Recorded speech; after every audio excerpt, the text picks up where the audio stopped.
will tell us more about the situation in Yemen. I'm joined by Peter Rushton. He's a historian and political activist, joining me on the phone from London.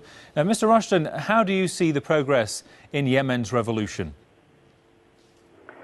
Well, I think now we're reaching a very critical stage, and the White House is now getting really jumpy about what the future of its long-term puppet is going to be.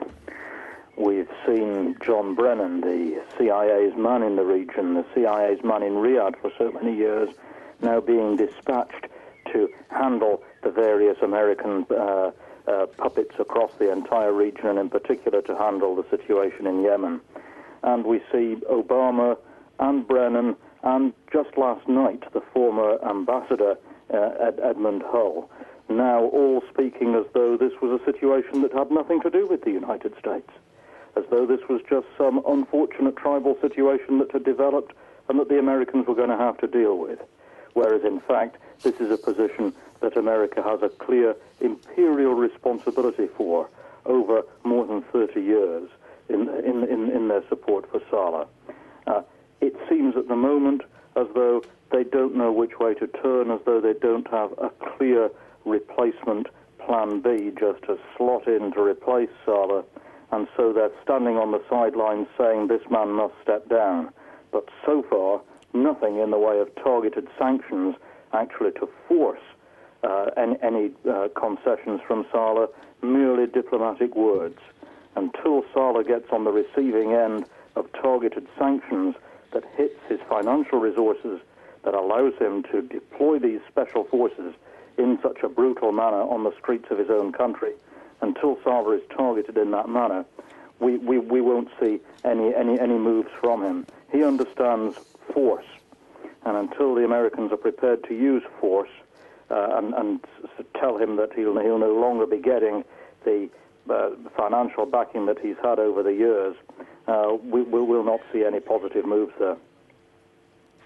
And Mr. Rushton, I mean, Saudi Arabia is said to have close ties with both the tribesmen and the regime forces. What does that tell you? I mean, considering the prospect of a civil war in the country? I think there's now a real desperation in Riyadh to make sure that whatever happens in Yemen with the declining authority of Saleh, to make sure that they retain some sort of handle on whichever forces become dominant there. They would, in a sense, be quite happy to see continuing conflict, provided that the major players in that conflict are both on the Saudi side. What they can't afford is to let the situation spiral out of control from their point of view, and to allow the possibility of new forces, new revolutionary forces in Yemen to develop. And in particular, if any of the powerful tribal leaders, in particular Sheikh Al-Ahmar, acquires a broader vision of the situation for the development of his country and makes an alliance with the revolutionary youth who are looking for a future based on justice rather than a future based on tribal power politics. If that sort of alliance were to be made, if Sheikh Al-Ahmar were to see himself as someone who can reshape the future of his country, the Saudis would then be very worried. They're wanting to make sure that they stay on side with him or with whoever else acts as a major power broker. They understand the politics of money, the politics of faction, the politics of cronyism very well in Riyadh, and they want to make sure that that type of politics continues to dominate Yemen. Indeed.